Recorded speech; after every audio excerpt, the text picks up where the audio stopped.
ইরানের সাথে আবার আলোচনায় আগ্রহী যুক্তরাষ্ট্র। নজর ট্রাম্প নেতানিয়াহু বৈঠকে যুদ্ধ শুরুর চাপ এড়াতে পারবে কি ওয়াশিংটন? ভারত সীমান্তে সেনা ঘাঁটির শক্তি বাড়াচ্ছে চীন, ধরা পড়ল স্যাটেলাইট ছবিতে। গোপনে যুদ্ধ প্রস্তুতি নিচ্ছে কি দুই পরাশক্তি? পশ্চিম তীরে অবৈধ বসতি গড়া ইহুদিদের তাণ্ডব, ফিলিস্তিনি গ্রামগুলোয় হাহাকার। কার ফায়দার স্বার্থে বাড়ছে নির্মমতা?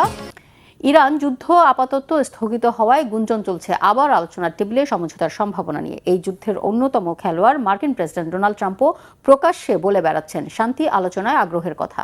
সদ্য প্রকাশিত এক জরিপ বলছে আমেরিকার 2/3 নাগরিকই চান না ইরান যুদ্ধ আর চলুক। এমন অবস্থায় ইরান যুদ্ধের নেপথ্য কারিগর ইসরায়েলের প্রধানমন্ত্রী বেনিয়ামিন নেতানিয়াহুর ওয়াশিংটন সফর শান্তিকামীদের কপালে চিন্তার ভাঁজ ফেলে দিয়েছে। ঘুরপাক খাচ্ছে অজানা আশঙ্কা। আবারও কি ইরানে হামলা হবে? ধ্বংসের পথে হাঁটবে যুক্তরাষ্ট্র? নেতানিয়াহুর কূটকৌশলে হার মানবেন কি ট্রাম্প? মার্কিন বাহিনীর তাণ্ডব দেখা ইরান যখন গত কিছুদিন ধরে শান্ত, তখন যুক্তরাষ্ট্রের ঝটিকা সফরে ইসরায়েলের প্রধানমন্ত্রী বেনিয়ামিন নেতানিয়াহু। এই সফর যে হালকাভাবে দেখার সুযোগ নেই তা বুঝতে বেশি পেছনে যেতে হবে না। মাত্র 5 মাস আগে ফেব্রুয়ারির শেষে ওয়াশিংটন সফরে গিয়েছিলেন যুদ্ধবাজ এই নেতা, যার ফলাফল 28 ফেব্রুয়ারি তেহরানে হামলা চালিয়ে ইরানের সর্বোচ্চ ধর্মীয় নেতা আয়াতুল্লাহ আলী খামেনিকে হত্যা করে মার্কিন বাহিনী। শুরু হয় তোলপাড় ফেলা ইরান যুদ্ধ। এবারও ইরানের সাথে সমঝোতা আলোচনায় মার্কিন প্রেসিডেন্ট ডোনাল্ড ট্রাম্প আগ্রহ দেখানোর পরপরই নেতানিয়াহুর এই সফরের উদ্দেশ্য কি? ট্রাম্পকে আবারও টেনে যুদ্ধে নামাতে চাচ্ছেন কি? ইরানের বিরুদ্ধে নয়া ষড়যন্ত্রের রচনা হবে কি ট্রাম্প নেতানিয়াহু বৈঠকে? ইরানের সাথে সবশেষ সমঝোতা চুক্তি ভেঙে টানা 13 দিন হামলা চালানোর পর আপাতত মার্কিন বাহিনীর সামরিক অভিযানে বিরতি চলছে। মার্কিন প্রেসিডেন্ট ট্রাম্প জানিয়েছেন ইরানের সাথে যুদ্ধের মধ্যস্থতাকারী দেশগুলোর অনুরোধেই হামলা বন্ধ করেছেন। একটি স্থায়ী সমাধানে পৌঁছাতে ইরানের সাথে গভীর আলোচনা চলছে বলেও দাবি করেন। তবে কূটনৈতিক চেষ্টা ব্যর্থ হলে আবারও ইরানের সামরিক অভিযান শুরুর হুমকি দিয়েছেন। আমরা ইরানের নেতৃত্ব ধ্বংস করে দিয়েছি। তাদের ড্রোন ও মিসাইল তৈরির ক্ষমতার বেশিরভাগই ধ্বংস করে দিয়েছি। তাদের ড্রোন তৈরির হার কমে গিয়ে এখন মাত্র 7% দাঁড়িয়েছে। আর এখন তারা আমাদের সাথে চুক্তি করার বিষয়ে কথা বলছে। কিন্তু আমরা যদি কঠোর না হতাম তাহলে কোনো আলোচনাই হতো না। এই মুহূর্তে খুবই বন্ধুত্বপূর্ণ আলোচনা চলছে। দেখা যাক এর ফল কি হয়। মার্কিন প্রেসিডেন্ট ইরানের সাথে আলোচনা চালিয়ে যাবেন নাকি মিত্র ইসরায়েলের প্রধানমন্ত্রী নেতানিয়াহুর প্ররোচনায় পড়ে আলোচনা ভেস্তে দিয়ে সামরিক অভিযান শুরু করবেন তা এখনো অনিশ্চিত। ইরান নিয়ে প্রেসিডেন্ট ট্রাম্প সিদ্ধান্তহীনতায় ভুগলেও এই যুদ্ধে সমর্থন নেই বেশিরভাগ মার্কিনীর। সংবাদ মাধ্যম রয়টার্সে প্রকাশিত এক প্রতিবেদনে বলা হয়েছে প্রতি 3 জন মার্কিন নাগরিকের 1 জন চান ইরানের বিরুদ্ধে যুদ্ধ চলুক। এদিকে ইরানের সামরিক বেসামরিক স্থাপনায় হামলা বন্ধ করলেও হরমুজ প্রণালীতে নৌ অবরোধ বহাল রেখেছে ট্রাম্প প্রশাসন। অবরোধ এড়িয়ে ইরানের দিকে এগোনোর চেষ্টা করা জাহাজে হামলা চালাচ্ছে মার্কিন বাহিনী। জাহাজগুলোর গতিপথ পরিবর্তনেও বাধ্য করা হচ্ছে। হরমুজ প্রণালীতে ইরান অভিমুখী জাহাজে হামলা চালিয়ে অস্থিতিশীলতা বাড়ানোয় যুক্তরাষ্ট্রকে কঠোর জবাব দেওয়ার হুমকি দিয়েছেন ইরানের প্রধান সামরিক কমান্ড খাতাম আল আনাবিয়ার সদর দপ্তর। এতে যে কোনো সময় নতুন করে পাল্টাপাল্টি সহিংসতা ছড়িয়ে পড়ার আশঙ্কাও উড়িয়ে দেওয়ার সুযোগ নেই। চলমান অস্থিতিশীলতার মাঝে হরমুজ প্রণালীতে সার্ভিস ফি দিয়ে নিরাপদ ও যৌথ ব্যবস্থাপনার জন্য ইরানকে একটি আঞ্চলিক ব্যবস্থার প্রস্তাব দিয়েছে ওমান। প্রস্তাবটি কার্যকর হলে ইরান আর একা এই গুরুত্বপূর্ণ জলপথ নিয়ন্ত্রণ করতে পারবে না। ইরান আমেরিকা পাল্টাপাল্টি হামলা বন্ধ থাকলেও লড়াই চলছে ইরান সমর্থিত ইয়েমেনের হুথি বিদ্রোহী আর সৌদি আরবের মধ্যে। সোমবার সৌদির আবাইক তেল প্রক্রিয়াকরণ স্থাপনায় হামলা চালিয়েছে হুথি বিদ্রোহীরা। সৌদি আরবের পূর্বাঞ্চল থেকে লোহিত সাগরের ইয়ানবু বন্দর পর্যন্ত বিস্তৃত এলাকায় তেল সরবরাহ ও পরিবহনের সঙ্গে সংশ্লিষ্ট গুরুত্বপূর্ণ স্থাপনা লক্ষ্য করে হামলার দায় স্বীকার করেছেন হুথি বিদ্রোহীদের মুখপাত্র ব্রিগেডিয়ার জেনারেল ইয়াহিয়া সারি। সৌদি ও হুথি বিদ্রোহীদের মধ্যে পাল্টাপাল্টি হামলা অব্যাহত থাকলেও ইরান আমেরিকা হামলা বন্ধের সুযোগে ইয়েমেন উপকূলবর্তী গুরুত্বপূর্ণ জলপথ বাব আল মান্থ দিয়ে বেড়েছে জাহাজ চলাচল। মুসলিম জনবসতিতে ধ্বংস আর হত্যা ছাড়া যেন স্বস্তি পান না ইসরায়েলের প্রধানমন্ত্রী বেনিয়ামিন নেতানিয়াহু। এমন অভিযোগ ভুল প্রমাণের সুযোগও আর রাখলেন না তিনি। আমেরিকার প্রেসিডেন্ট ডোনাল্ড ট্রাম্পের চাপে পড়ে লেবাননে বেপরোয়া হামলা থামালেও এবার তার উস্কানিতে নতুন করে দখল, হত্যা আর উচ্ছেদের তাণ্ডব চলছে ফিলিস্তিনের পশ্চিম তীরে।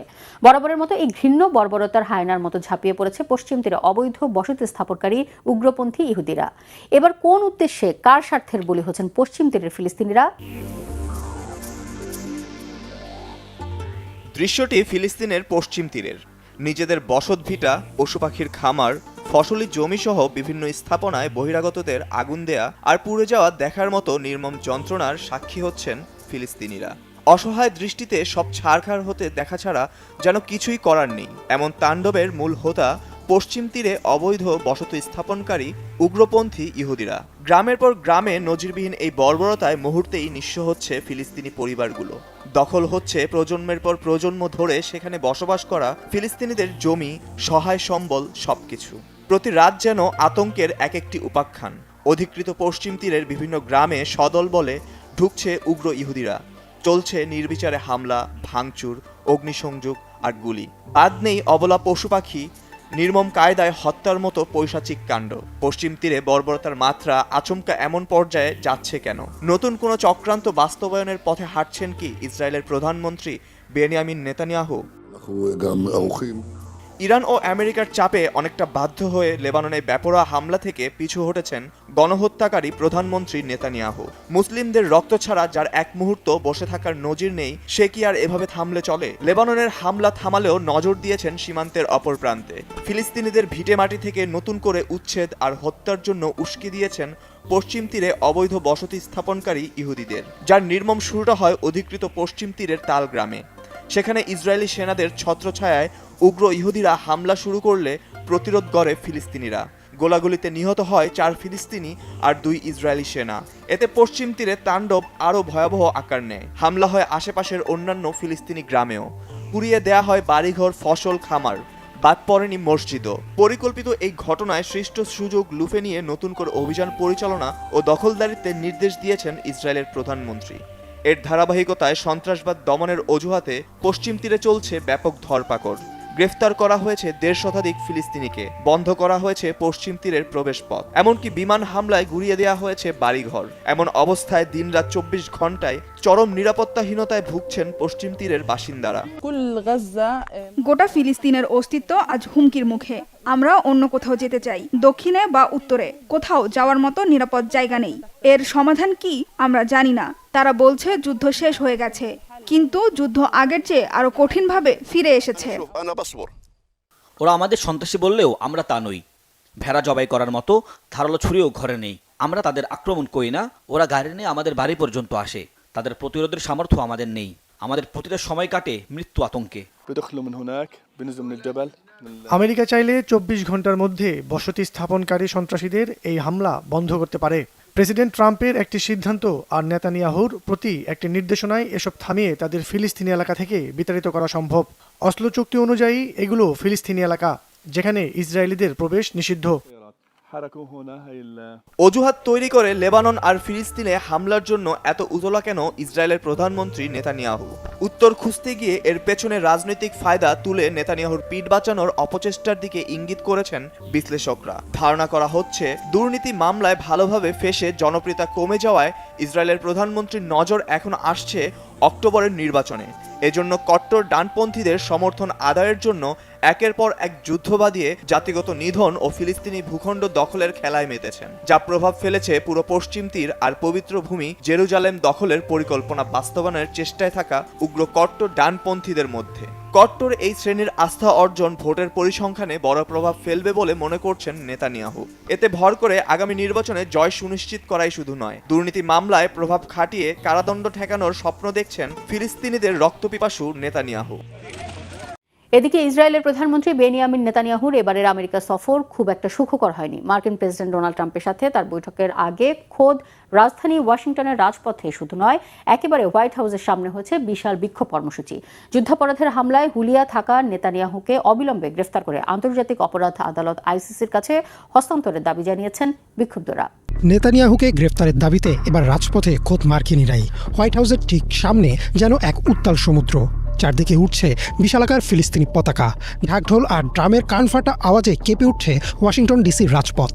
মার্কিন প্রেসিডেন্ট ডোনাল্ড ট্রাম্পের সঙ্গে ইসরায়েলি প্রধানমন্ত্রী বেনিয়ামিন নেতানিয়াহুর এক হাই ভোল্টেজ বৈঠকের ঠিক আগেই যুক্তরাষ্ট্রের প্রাণকেন্দ্রে শুরু হয়েছে এই অভূতপূর্ব বিক্ষোভ। সাধারণ মানুষের তীব্র ক্ষোভ আর স্লোগানে উত্তপ্ত হয়ে উঠেছে হোয়াইট হাউসের চারপাশ। ইসরায়েলি প্রধানমন্ত্রীর মার্কিন সফরকে ঘিরে সেখানে জড়ো হয়েছেন হাজার হাজার মানুষ। তাদের মূল দাবি একটাই, অবিলম্বে ফিলিস্তিনে রক্তপাত বন্ধ করতে হবে এবং নেতানিয়াহুকে আন্তর্জাতিক আদালতের কাছে সোপর্দ করতে হবে। ওয়াশিংটনের রাজপথে ব্যানার হাতে দাঁড়িয়ে থাকা বিক্ষোভকারীদের চোখে মুখে ছিল ক্ষোভ আর উদ্বেগের স্পষ্ট ছাপ। বিক্ষোভে অংশ নেওয়া 40 বছর বয়সী আন্দোলনকারী জয়ী মার্কিন সরকারের ভূমিকা নিয়ে প্রশ্ন তোলেন। নেতানিয়াহুকে অবিলম্বে গ্রেপ্তারের দাবিও জানান তিনি। প্রথমত, বেনিয়ামিন নেতানিয়াহু একজন যুদ্ধাপরাধী। আমাদের দেশে তার কোনো স্থান নেই। তার একমাত্র জায়গা হলো আন্তর্জাতিক অপরাধ আদালত এবং কারাগার। তার বিরুদ্ধে গ্রেফতারি পরোয়ানা রয়েছে, আর আমি চাই না আমার ট্যাক্সের টাকা এমন কাউকে রক্ষা করতে ব্যবহার করা হোক। মার্কিন সরকারের উচিত আন্তর্জাতিক অপরাধ আদালতের গ্রেফতারি পরোয়ানা মেনে নেওয়া এবং নেতানিয়াহুকে গ্রেফতার করা। ফিলিস্তিনি জনগণের ওপর গণহত্যা চালানোর পেছনে প্রধান কারিগর হিসেবে তার অপরাধের দায়বদ্ধতা নিশ্চিত করতে তাকে আন্তর্জাতিক আদালতের হাতে তুলে দেওয়া হোক। বিক্ষোভের পরিবেশ কেবল খুবই সীমাবদ্ধ ছিল না, এতে ছিল ফিলিস্তিনের সাধারণ মানুষের প্রতি গভীর ভালোবাসা ও সংহতি। হাতে ফ্রি গাজা ব্যানার নিয়ে দাঁড়ানো 45 বছর বয়সী ফাতেমে আবেগাপ্লুত কণ্ঠে নিজের অনুভূতি ব্যক্ত করেন। ফিলিস্তিনের প্রতিটি মানুষের জন্য আমাদের হৃদয় কাঁদছে। আমরা এখান থেকে আমাদের ভালোবাসা ও প্রার্থনা পাঠাচ্ছি। আজ হোক বা কাল আপনার বিচার হবেই। যে অপরাধ আপনারা করেছেন তা থেকে রেহাই পাবেন না। এটা শুধু সময়ের ব্যাপার। আপনাদের দুজনের বিচার না হওয়া পর্যন্ত আমরা থামব না। উল্লেখ্য, 2024 সালে গাজায় যুদ্ধাপরাধ ও মানবতা বিরোধী অপরাধের অভিযোগে আন্তর্জাতিক অপরাধ আদালত নেতানিয়াহুর বিরুদ্ধে গ্রেপ্তারি পরোয়ানা জারি করে। যদিও ইসরায়েল এই আদালতের এখতিয়ার অস্বীকার করেছে, তবে মার্কিন প্রেসিডেন্ট ডোনাল্ড ট্রাম্প ইতোমধ্যেই সাফ জানিয়ে দিয়েছেন যে যুক্তরাষ্ট্রের অবস্থানকালে নেতানিয়াহুকে গ্রেপ্তার করা হবে না। তা সত্ত্বেও হোয়াইট হাউসের সামনে নিরাপত্তা বেষ্টনী ও কড়া পুলিশি পাহারা উপেক্ষা করেই প্রতিবাদ চালিয়ে যাচ্ছেন সাধারণ মানুষ।